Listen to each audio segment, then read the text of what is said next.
সত্য এটাই, কে কখন যাব জানি না, যাত্রী কিন্তু সবাই, যিনি নিয়ে আসছেন উনি নিয়ে যাবেন, কিন্তু সত্য এটাই, প্রস্তুতি নিয়ে যেতে হবে, প্রস্তুতি, যেই বয়সেই যাই।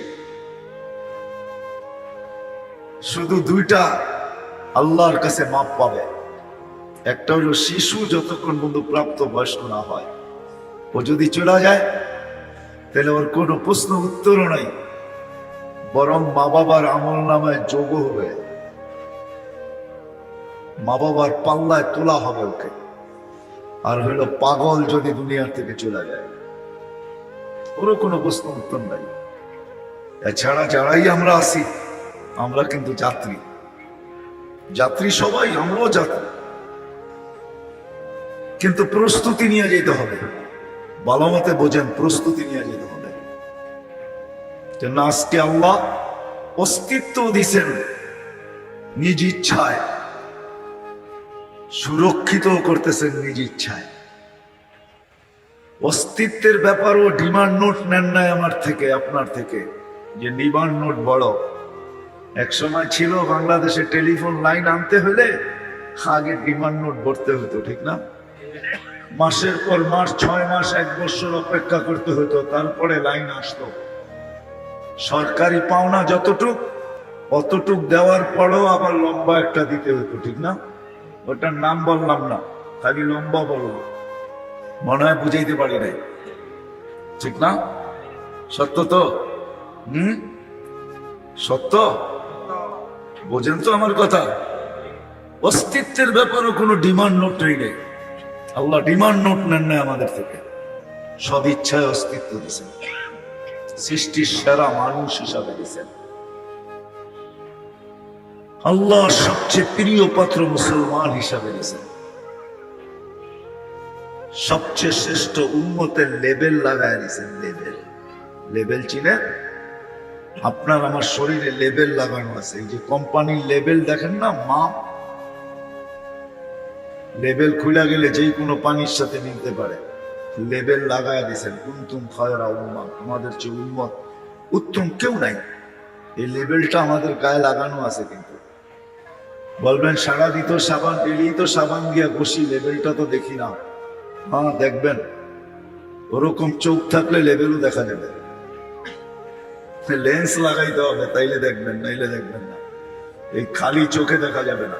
কোরআন এটাই বলে, তোমাকে লেবেল লাগায় অস্তিত্ব দিছি, কুনতুম খায়রা উম্মাহ, তোমার চেয়ে উত্তম কোন উম্মত নাই। কেন দিছেন লেবেল লাগাইছেন? এটাও বলে দিছেন, তোমাকে প্রেরণ করব উখরিজাত লিন্নাস। কেন করবেন? এটাও বলে দিছেন, কেননা তোমাকে এই জন্য প্রেরণ করব যে তুমি যেন কিয়ামতের দিন আমার পক্ষে হইয়া প্রতিবেদন পেশ করতে পারো, প্রতিবেদন দায়ের করতে পারো। প্রতিবেদন বোঝেন? বুঝেন না? বুঝেন? সবাই তো বোঝে না, মাথা মুথা লড়ে না। এরা মনে হয় ভাবছিল বড় হুজুর আসতেছে, সুর দিয়া পাগল করে ফেলবে, ঠিক না? সুরগুর আমার কাছে নাই, কোথেকে দিব? কিয়ামতের দিন আল্লাহ আমাদেরকে সমস্ত উম্মতের প্রতিবেদন নিয়ে দাঁড় করাবে, আল্লাহর পক্ষে সাক্ষী হিসাবে দাঁড় করাবে। শুহাদা আলান নাস, আমরা সাক্ষী হিসাবে দাঁড়াবো। বিদায় আবারও বলতেছি, ধ্যান খেয়ালে শুনতে হবে, কেন আমরা কিন্তু যাত্রী। কখন পরিসমাপ্তি ঘটবে জানি না, কিন্তু ঘটবে, এটা সত্য। প্রস্তুতি নিয়ে যেতে হবে, কেননা অস্তিত্ব দিচ্ছেন নিজ ইচ্ছায়, সুরক্ষিত করেন নিজ ইচ্ছায়। 1 টাকা বিল না, অস্তিত্বের ব্যাপারে নিছেন না, এখন নিছেন, এখন নিতেছেন, এখনো নেন না, 24 ঘন্টা সুরক্ষিত করেন। বিশ্বাস হয় না? হ্যাঁ, অক্সিজেন কান নেন? হ্যাঁ, সারাদিনই নেন? হ্যাঁ, না মাঝে মাঝে বাদও দেন? হ্যাঁ, 24 ঘন্টা? হ্যাঁ, কয় টাকা বিল দেন? হ্যাঁ, কতটুক নেই? 550 লিটার নেই ডেলি, 550 লিটার। প্রতি মাসে 16,500 লিটার নেই। সুরক্ষিত করার জন্য ডেলি 36 বার কিডনিকে ডায়ালিসিস করেন। কিডনিকে পার 40 মিনিটে একবার ডায়ালিসিস হয়, 40 থেকে 45 মিনিটে 36 বার ডায়ালিসিস করেন। 24 ঘন্টা সুরক্ষিত করেন। আপনি ভাবছেন জমিন ফাটায় চলেন, জমিন সয়ে যাইতেছে, তাই না? আল্লাহ সহাইতেছে, এই জন্য সইতেছে। নাইলে আল্লাহ নিজে বলেন আলা কুল্লা ইয়াউমিন ওয়াল আরদু তাস্তাযিনু রাব্বা। প্রতিদিন জমিন চিৎকার দেয়, আল্লাহ অনুমতি দেন না। কি করবে?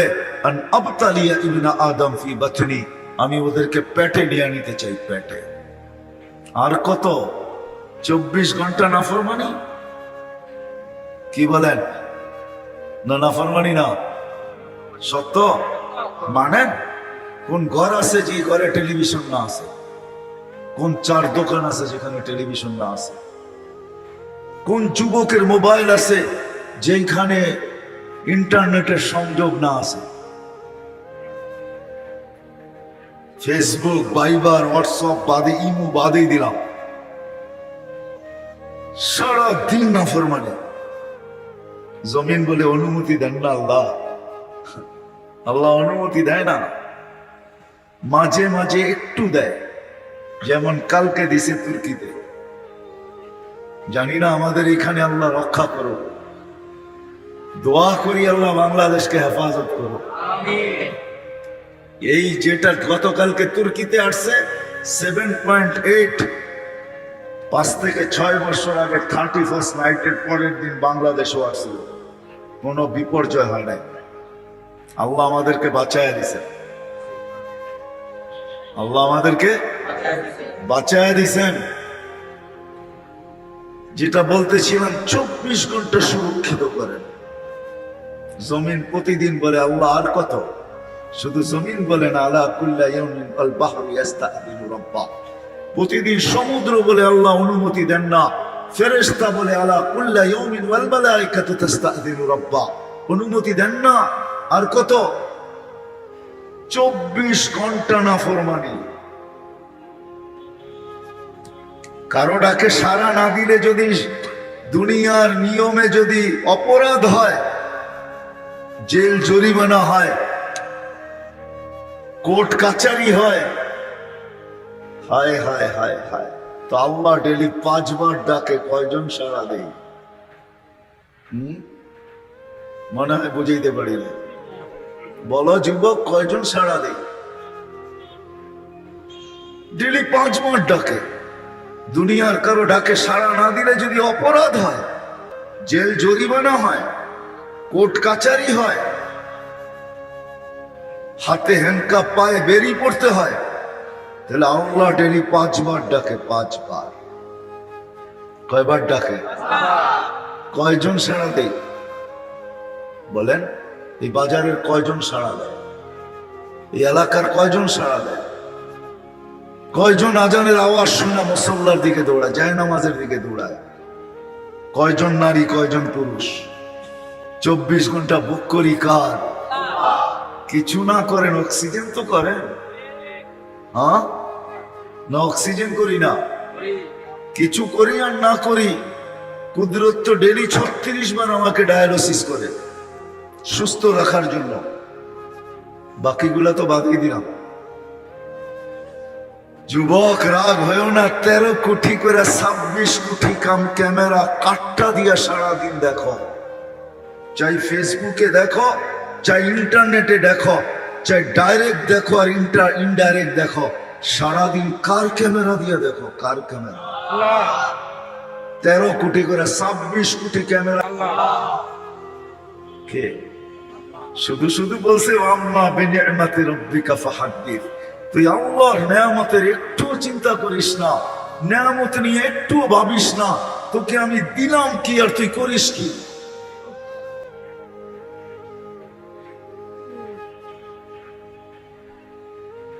তোকে দিলাম কি আর তুই করিস কি? শুধু শুধু কোরআন চিৎকার, আহসিন কামা আহসানাল্লাহু ইলাইক। ও মানুষ, কোরআন যেন আমাকে বুঝাইতে চায়, আহসিন কামা আহসানাল্লাহু ইলাইক। এটার তর্জমা উলামায়ে কেরাম করবে, কিন্তু আমার কাছে একটা তর্জমা আছে। আমার মন বলে কোরআন যেন চিৎকার দিয়া বলে যে আল্লাহ তোর উপরে করলো কি আর তুই বিনিময় করতেছিস কি? আল্লাহ কি দয়া করলো তোকে, কি না করলো, আর তুই বিনিময় কি করতেছিস? আমা জাযাউল ইহসান ইল্লাল ইহসান, আহসিন কামা আহসানাল্লাহু ইলাইক। যুবক, কার 13 কোটি ক্যামেরা দিয়ে দেখি, 1,60,000 বার শ্বাস প্রশ্বাস ডেলি নেই, একবারও তো প্রতিবন্ধকতা সৃষ্টি করে না। কোন উপকরণ ছাড়া কান সারাদিন শুনতে থাকে, কোন উপকরণ ছাড়া জবান সারাদিন বলতে থাকে। হায়, ব্রেনের ভিতরে আছে তো আছে কি? কি এটার ভিতরে রাখা? না গোস্ত না সুস্থ, না হাড্ডি না সাড্ডি, এটা তো একটা মগজ, ঠিক না? হ্যাঁ, এটা এরকম চিন্তা করে তো করে কি করা?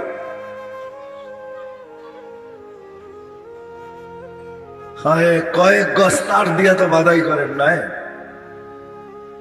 আমাদের মগজটাকে বাধাই করছেন 5 লক্ষ কিলোমিটার তার দিয়া। 5 লক্ষ। জানো যুবক, এটার ভিতরে কি রাখা আছে? তোমার বিজ্ঞান বলে বিজ্ঞান, ওই তারের ভিতরে একটা পিন দাঁড়া করাইলে মাথায় যতটুকু জায়গা আসবে, এতটুকুর জায়গার ভিতরে একটা ফুল কম্পিউটার আল্লাহ সেট করে রাখছেন। ফুল কম্পিউটার। আল্লাহর ব্রেন দিয়া সারাদিন ভাবি, আল্লাহর জবান দিয়া সারাদিন বলি, আল্লাহর কান দিয়া সারাদিন শ্রবণ শক্তি দিয়া সারাদিন শুনি, আল্লাহর দেওয়া দিল দিয়া সারাদিন চিন্তার বোঝা উঠাই, হাত দিয়া কর্ম করি। শুধু শুধু তো আল্লাহ বলেন নাই, মান আরাদা আন্নি নাদাইতুহু মিন কারিব। কাছের থেকে ডাকেন, যখন বিমুখ হয়ে যায় তো কাছের থেকে আইসা আল্লাহ দয়া, আল্লাহ অনুগ্রহ, আল্লাহ ইহসানকে স্মরণ করাইতে থাকেন। ইহসানকে স্মরণ করাইতে থাকেন। আমা কুনতা মা আম্মাহিনা, তোর মনে পড়ে না তুই কিসের থেকে তৈরি? বিদ্যুটে দুর্গন্ধময় একটা পানি ছিলি। ফামান জাআলাকা তামা, তুই একটু ভাবিস না কেন তোকে রক্তে রূপান্তরিত কে করলো? কোন বিজ্ঞান করলো, কোন শিজ্ঞান করলো, কোন বুদ্ধি করলো, কোন শুদ্ধি করলো, কোন টেকনোলজি তোকে রক্তে রূপান্তরিত করলো? ওমান জাআলাকা মুদগা, তোকে রক্তপিণ্ডতে রূপান্তরিত কে করলো? ওমান জাআলাকা ইযামা, তোর কঙ্কালটাকে তৈরি করলো? ওমান কাসা আলাইহি লাহমা, এর উপরে সুন্দরভাবে নিখুঁতভাবে গোশত আর চামড়ার আবরণ কে চড়াইয়া দিল? আল্লাহ জিজ্ঞাসা করে, হাল ইয়াকদিরু আলা যালিকা আহাদুন গায়রি, বল আমি ব্যতীত কে ক্ষমতা রাখে? আমা কুনতা সাগীরা ফামান কাব্বারা, ছোট ছিলি তোকে বড় কে করলো? আমা কুনতা যায়ীফা, তুই নিশ্চয় দুর্বল ছিলি মার পেটের থেকে যখন আসছিলি, শক্তিশালী সুঠামত্ব কে দিল? আমা কুনতা জাহিলা, তুমি অজ্ঞ ছিলে। ফামান আল্লামা, তোমাকে শিক্ষা কে দিল? আমা কুনতা মিসকিনা, তুমি সর্বদিকে একটা নিশ্চয়ের পুতুল ছিলে। পুতুল নিশ্চয় ছিলে। সত্য এটাই, মানুষের মতো নিশ্চয় কেউ জমিনে পা রাখে না, মানুষই সবচেয়ে নিশ্চয় জমিনে পা রাখে। আল্লাহ আস্তে আস্তে সাজান। চলেন আবার পিছে চলে যাই, আমরা কিন্তু যাত্রী। পা রাখতে দেরি, যাত্রা চলমান হতে দেরি হয় না। আমি ঘুমাই, যাত্রা ঘুমায় না। আমি থামি, যাত্রা থামে না। আমি বসি, যাত্রা বসে না। আমি বিমুখ হই, যাত্রা বিমুখ হয় না। আমি ক্লান্ত হই, যাত্রা ক্লান্ত হয় না। চলমান যাত্রা। কোন দিকে? আখিরাতের দিকে। কোন দিকে? কবরের দিকে। কোন দিকে? মৌতের দিকে। কোন দিকে? আল্লাহর দিকে। কোন দিকে? ওই দিনের দিকে। যালিকাল ইয়াউমুল হক, এক সত্য দিনের দিকে আমাদের যাত্রা। আজকের বাজার ভিন্ন, প্রত্যেক মার্কেটের মালিক ভিন্ন, প্রত্যেক বাজারের ঠিকাদার ভিন্ন, প্রত্যেক ঘাটের ঠিকাদার ভিন্ন, প্রত্যেক এরিয়ার আধিপত্যওয়ালা ভিন্ন। আল্লাহ বলে ওই দিন আসতেছে, মালিক ইয়াউমিদ্দিন, একটা দিন আসতেছে যেই দিনের মালিক আমি একা। আর কেউ না। সত্য এটাই, আমরা যাত্রী। আসেন, কথা গুছায় নিয়ে আসতেছি। শুধু চলে গেলে চলবে না, পরিসমাপ্তি ঘটায় গেলে চলবে না। আপনি জানেন না এটার পিছনে আল্লাহ কি ব্যয় করছে, কি ব্যয় করতেছে। আপনার আমার অস্তিত্বের পিছনে কি লাগছে আর এখন কি লাগতেছে। ছোট একটা উদাহরণ দিলে যদি বোঝা যায়, 2020-এ বেশি দূরে না এখান থেকে, ঢাকা শহরে বেশি দূরে না, হাসপাতালের নাম বলবো না, আধা ঘন্টা অক্সিজেন, 84,000 টাকা বিল। এখনো বাংলাদেশের মিডিয়া এটা লেখা আছে না? নাই? হাসপাতালের নাম বলবো? জানি আমি নাম। আধা ঘন্টা অক্সিজেন কত বিল? 84,000 টাকা বিল 2020-এর করুণায়। আর ডেলি নেই 550 লিটার। যাত্রী আমরা, যাত্রার পরিসমাপ্তি আমার ইচ্ছা ছাড়া ঘটবে। আমি যত বড় ব্যক্তিত্বই হই, একজনই ছিলেন যিনি চিরদিন থাকতেন, যিনার নাম মুহাম্মাদুর সাল্লাল্লাহু আলাইহি ওয়াসাল্লাম। উনি ইচ্ছা করলে চিরদিন, উনি ব্যক্তিত্ব ছিল চিরদিন থাকার মতো, উনিও থাকেন নাই। কেননা এটাই সত্য, এটাই আল্লাহর সিদ্ধান্ত। ইন্নী কাতাবতুল মাউতা আলা মান তাহতা আরশি আল্লাযী হাই লা ইয়ামুত ফাহুয়া ফাওকা আরশি। আমার আরশের নিচে যে আছে তাকে মরতে হবে। চিরঞ্জীব শুধু আমি, এটাই সত্য। বলবেন মালাকুল মউত কি মরবে? উনিও মরবে। ওনারটাও কিতাবে লেখা আছে। ওনার পালা যখন আসবে তো আল্লাহ থাকবে আর উনি থাকবে, আর কেউ থাকবে না। কেননা ওনার চিৎকারটা এত বিকট হবে, যদি কেউ থাকতো তাহলে চিৎকারে বুক ফাইটা মারা যেত। উনি একটা চিৎকার দিবে আর জমিনে পড়বে আর বলবে বিইজ্জাতিকা ওয়া জালালি, আল্লাহ তোর ইজ্জত আর জালালের কসম, লাউ আলিমতু সাকরাতাল মাউত মা কাবাসতু আরওয়াহাল মুমিনিন। মৃত্যুর এত যাতনা আমি যদি জানতাম তো মুমিন মুসলমানকে এত কষ্ট দিয়ে নিয়ে আসতাম। আমরা সবাই কিন্তু যাত্রী, কিন্তু গুছায়া নিয়ে পরিসমাপ্তি, গুছায়া নিয়ে যেতে হবে। ইচ্ছা ছাড়া পরিসমাপ্তি ঘটবে। আমার অগোচরেই আমাকে উঠানো হবে, কিন্তু প্রস্তুতি নিয়ে যেতে হবে। প্রস্তুতির জন্যই এত কিছু ব্যয় করা হইতেছে, নাইলে আল্লাহ ব্যয় করতেন না। সত্য এটাই। এক শ্বাস ফেলতে দিতেন না, এক শ্বাস নিতে দিতেন না। কোরআনে বলেও দিছেন আনতুমুল ফুকারা আল্লাহুল গনিয়্যুল হামিদ। তোমরা শ্বাসে শ্বাসে আমার মুখাপেক্ষী, কদমে কদমে, পলকে পলকে তোমরা আমার মুহতাজ। আস্তুরুকা, আমি সুরক্ষিত করি বিদায় তোমরা সুরক্ষিত। আমি যদি সুরক্ষা না করতাম তাহলে তোমরা কোনোদিন সুরক্ষিত হইতে না। আনজিল রহমতি ইলাইকা নাসিল, 24 ঘন্টা আমার রহমত নাজেল হইতে থাকে। তুমি কি করো এটা ভিন্ন কথা, কিন্তু আমি রহমত নাজেল করতে থাকি। আমরা কি করি এটাও বলে দিছেন, মাসিয়াতুকা ইলাইয়া সাইদ, তুমি 24 ঘন্টা নাফরমানি পাঠাইতে থাকো। আমি রহমত পাঠাই, তুমি নাফরমানি পাঠাও। 24 ঘন্টা নাফরমানি পাঠাইতে থাকো। চলে যেতে হবে। রূপগঞ্জের মানুষ চলে যেতে হবে। আমরা কিন্তু যাত্রী, কিন্তু গুছায়া যেতে হবে। গুছায়া প্রস্তুতি নিয়ে যেতে হবে, প্রস্তুত হয়ে যেতে হবে। যে প্রস্তুতি নিয়ে যাবে, প্রস্তুত হয়ে যাবে। ভালো মতে বোঝেন, কিন্তু কবর চিৎকার দেয়, চিৎকার। জানি না এই এলাকায় কবরস্থান আছে কিনা।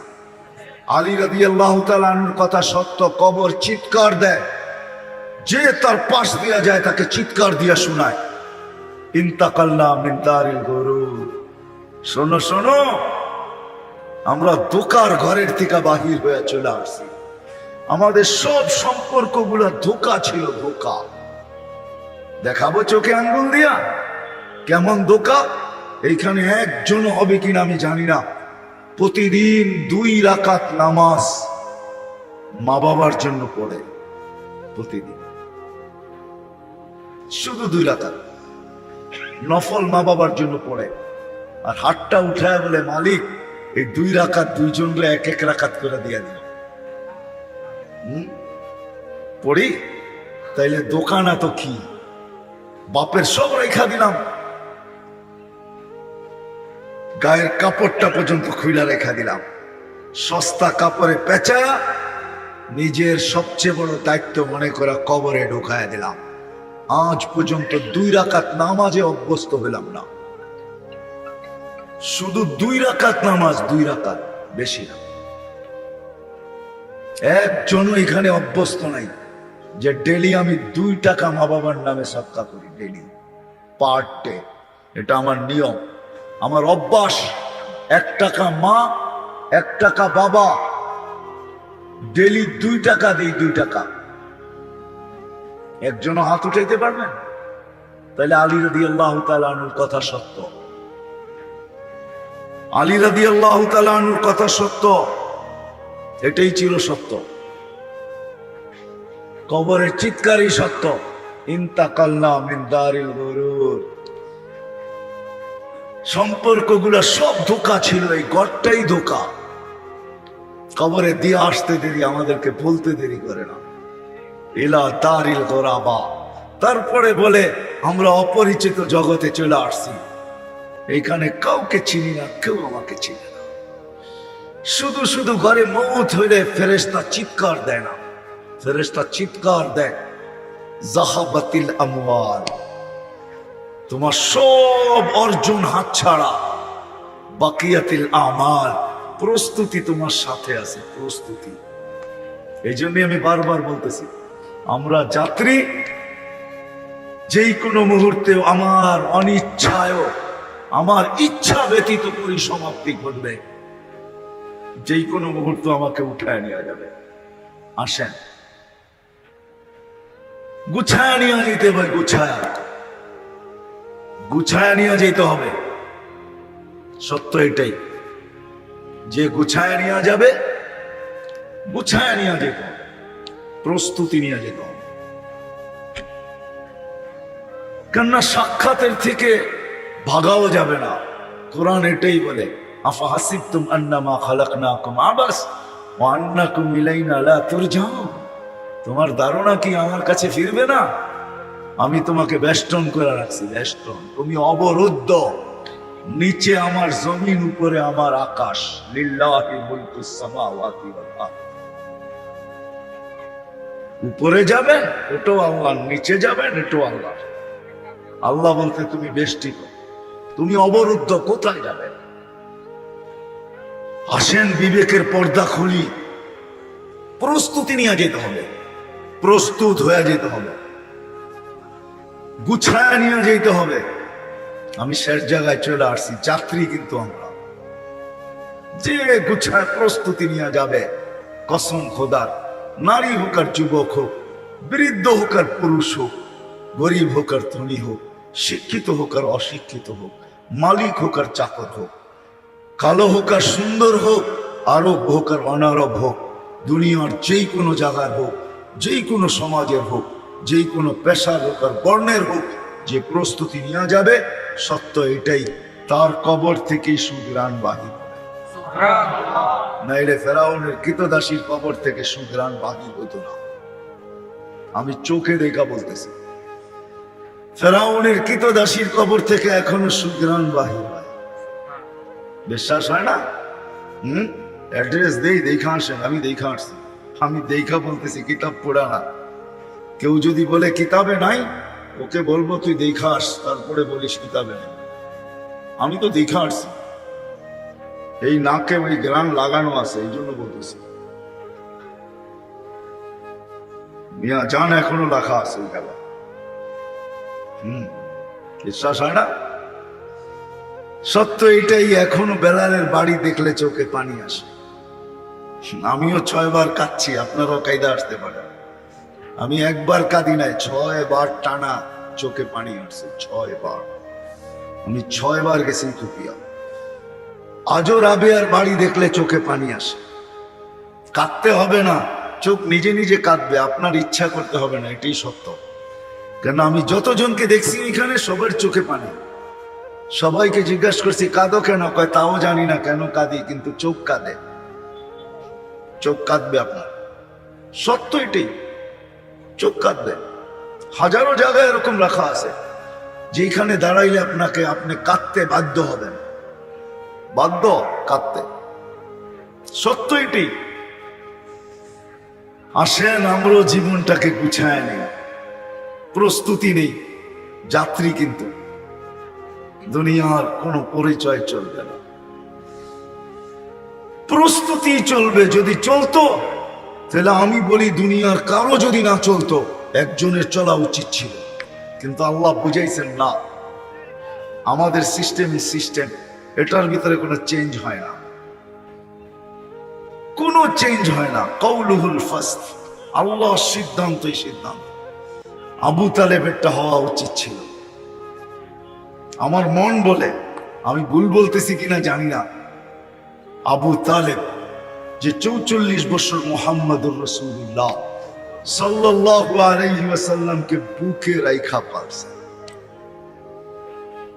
দুই শিরা উপশিরা একই রক্ত দৌড়াইতেছিল। চাচা সামনে বসায় বলছে, বাবা আল আম্মু বিমানজিলাতিল আব। বলছে, চাচা আপনি চাচা না, আপনি তো আমার বাবা। আপনার মর্যাদার বাবার মর্যাদার ভিতরে কোনো দূরত্ব নাই, কোনো ডিস্টেন্স নাই, কোনো পার্থক্য নাই, চুল পরিমাণও নাই। আল আম্মু বিমানজিলাতিল আব, চাচা বাবা, একই রক্ত দুই শিরায় উপশিরায়। অথচ আল্লাহ রসুলের পচা রক্ত একজন পান করে ফেলছে, আল্লাহ রসুল বলছে এই শরীরটা জাহান্নামে হারাম। কিতাবে আছে, ওলামাদেরকে জিজ্ঞেস করেন। সাহাবী রসুল শিঙ্গা লাগানো রক্ত চেটা খায়া ফেলছে, আল্লাহ রসুল বলছে কি করছিস? নিক্ষেপ করছি। কোথায়? পেটে। কেন? সুগ্রাম ছাড়া কিছু ছিল না। মনকে বুঝাইতেছিলাম, মানে নাই। জিব্বা কখন চেটা ফেলছে তাও জানি না। বলছে শরীর জাহান্নামে হারাম। অথচ আবু তালেবের শিরা উপশিরায় একই, দুইজনের শিরা উপশিরায় একই রক্ত। যেই নবীর পিঠের ছোঁয়া পাইলে ভাগ্য খোলে, খেজুর গাছ আল্লাহ রসুলের পিঠের ছোঁয়া পাইতো জুমার দিন। খুতবা পড়তেন খেজুর গাছে পিঠ লাগায়া, মেম্বারে পা দিতে দেরি। ওলামাদেরকে জিজ্ঞাসা করেন, মেম্বার বাচ্চার মতো ফুফায়া ফুফায়া কানতে দেরি করেন নাই, চিৎকার দিয়া মসজিদে নববী গরম করে ফেলছে। সাহাবা বলছে, ইয়া রাসূলুল্লাহ খেজুর গাছের কান্না? কয় সইতে পারে নাই, আমি ওকে ছোঁয়া দিই, পিঠের ছোঁয়া দিতাম, ও সৌভাগ্য মনে করতো, ও সইতে পারে না আমার মেম্বারে উঠা, এই জন্য বাচ্চার মতো কাঁদতেছে। আল্লাহ রসুল সান্ত্বনা দিয়া ঠান্ডা করছেন, তোকে জান্নাতে নিয়ে যাব, তারপরেও তো কান্না বন্ধ কর। অথচ আবু তালেব 6 বছর 6 মাস বয়সের থেকে বাতিজাকে বুকে ঘুম পড়াইতেন। আমার মনে হয় বুকে ঘুম পড়াইতেন। 24 ঘন্টা ছায়াকে যতটুকু কাছে না রাখতেন, এর চেয়ে বেশি বাতিজাকে কাছে রাখতেন। আবু তালেবের ছায়াও মনে হয় আবু তালেবের এতটুকু সঙ্গ দিত না যতটুকু বাতিজাকে সাথে রাখতেন। তারিখ পুরা দেখেন, কিন্তু কোনো কাজে দেয় না, আমাদেরও কোনো কাজে দিবে না। আসেন আমরা যাত্রী, যাত্রার পরিসমাপ্তি যে কোনো মুহূর্তে ঘটতে পারে। আমার অনিচ্ছায়, আমার ইচ্ছা থাকুক আর না থাকুক, আমার ইচ্ছা থাকুক আর না থাকুক। 2020-এর একটা কাহিনী আমার মনে আছে, জানি না আপনাদের মনে আছে কিনা। কেউ লেখছিল, বলছিল আমার পুরা সম্পত্তি হুইল করে দিব, কিন্তু আমাকে একটু স্বাভাবিক শ্বাস নিতে দাও, স্বাভাবিক শ্বাস প্রশ্বাস নিতে দাও, সারা সম্পত্তি লেখা দিয়ে দেব। বুঝার বিষয়, বুঝার। আসেন প্রস্তুতি নেই, যাত্রী আমরা প্রস্তুতি নিয়ে যেতে হবে, প্রস্তুতি নিয়ে যেতে হবে, গুছায়া নিয়ে যেতে হবে, গোড়া নিয়ে যেতে হবে। বুঝাইতে পারতেছি, এই জন্য শেষ জায়গায় চলে আসছি। প্রত্যেক ব্যক্তি তার অবস্থানে থাইকা কিভাবে গুছাবে, নারী নারীত্বের ভিতরে থাইকা, যুবক যৌবনের ভিতরে থাইকা, পুরুষ পুরুষত্বের ভিতরে থাইকা, গরিব দারিদ্রতার ভিতরে থাইকা, শিক্ষিত শিক্ষার ভিতরে থাইকা, দীক্ষিত দীক্ষার ভিতরে থাইকা, এমনকি রাজা রাজ সিংহাসনে থাইকা কিভাবে প্রস্তুতি নিবে। এই প্রস্তুতি নেওয়ার জন্যই আল্লাহ মুহাম্মদুর রাসূলুল্লাহ সাল্লাল্লাহু আলাইহি ওয়াসাল্লামকে আদর্শ বানায়া পাঠাইছেন। আদর্শ আল্লাহ রসুল আদর্শ। কিন্তু আমি তো বড় আফসোস করি, আফসোস, যুবকরা ওয়াজ তো দিছে বটে, কিন্তু একজন যুবক মনে হয় পাওয়া যাবে না। এই বয়সে যতবার চুল কাটছে, একবারও সেলুনে গিয়ে বলছে যে আজকের চুল কাটাটা আমার নবীর আদর্শ মতো কেটে দিবে, যাতে আমি কিয়ামতের দিন দাঁড়ায় বলতে পারি সারা জীবন তো কাটতে পারি না, আপনার আদর্শ মতো চুল একদিন কাটছিলাম, বিনিময়ে কি দিবেন দেন। একজন যুবক এখানে হবে না, হবে না আমরা পুরুষরাই হব। এরকম বইলা যে চুল কাটতে আসছি, হয়তো বলছি ছোট কাটো নাইলে বড় কাটো, ঠিক না? এরকম তো বলি নাই যে আমার নবীজি যেরকম কাটতে বলছে এরকম কেটে দাও। তাইলেও চুলালাকে ফোন করা, সেলুনালাকে ফোন করা ওলামাদেরকে জিজ্ঞাসা করতে হইতো, কাস্টমার তো হাতের থেকে ছাড়া যাইত না, হয়তো ফোন করে জিজ্ঞাসা করতো আসছে একজন আসামি আজকে চুল কাটতে চায় নবীর আদর্শ মতো, আপনি বলে দেন আমি কেমনে কাটলে নবীজির আদর্শ মতো চুল কাটা হবে। একজন তো রাগ হবেন না, রাগ